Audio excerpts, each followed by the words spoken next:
Hello guys, how are you doing? اليوم معنا بعض أسماء الطيور الداجنة باللغة الإنجليزية.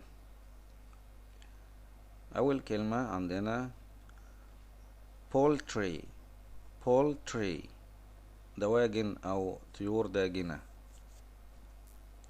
chicken chicken دجاجة. spring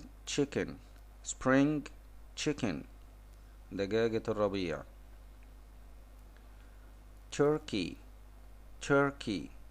ديك رومي. duck بطة. goose إوزة. quail طائر السمان. pheasant طائر التدرج أو الدراج.